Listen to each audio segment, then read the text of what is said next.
just keep doing it, persevering, and write and rewrite and rewrite, and don't ever be afraid to take a song and just totally rip it apart and put it back together again. I think the level of songwriting now is so higher than it's ever been, because there's just so many people now in the music business than there ever was with the internet. Anybody can go in and make an album and on their computer, on their laptop, and it's opened the world up so much. And so the level of songwriting, the competition is so much stiffer, I guess, and you just have to keep striving to reach that, reach the. And I always look at it too, like, I'm a songwriter trying to get songs cut by other artists.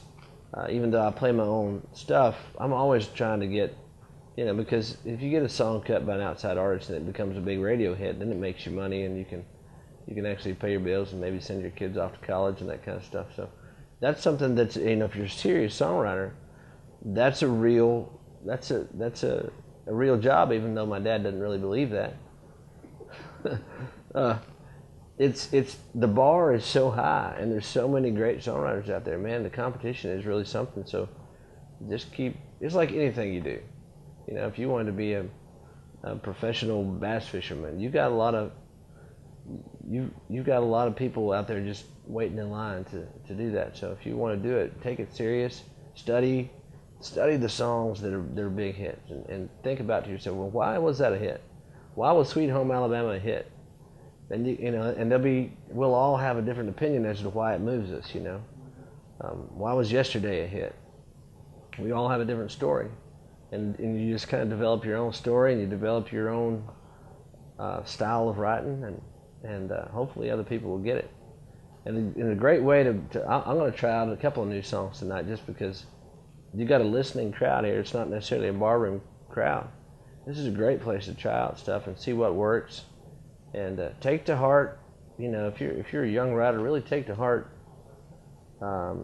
If you get an opportunity to sit down with some veteran writers, take it to heart.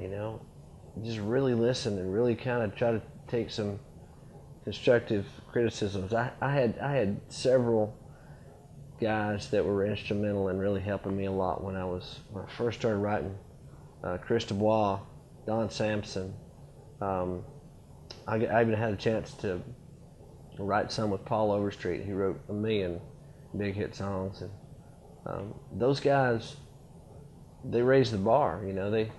What might have been a really cool song, here in Texas, playing for all my drunk college buddies, that was fine. They was like, yeah, man, that's cool.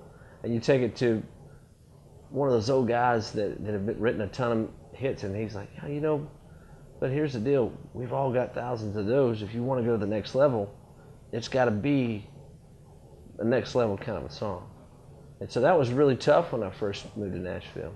That was tough on my ego, because I came from being kind of a big fish in a little pond, and then I moved into the ocean, and so it's tough out there, and I see a lot of younger artists struggle with that, just like I did when I moved to town. It's hard on your ego, because why do I need to do this when I can go back home and all my buddies are just fine with the same songs I'm playing. But if you want to take it serious, it's a whole nother level, and it's not out of reach, because I'm just the dumbest redneck from Dickens County in West Texas that nobody ever leaves that county, and if I could do it, anybody can do it. I'm just stubborn than I'm more stubborn than a lot of folks, I guess.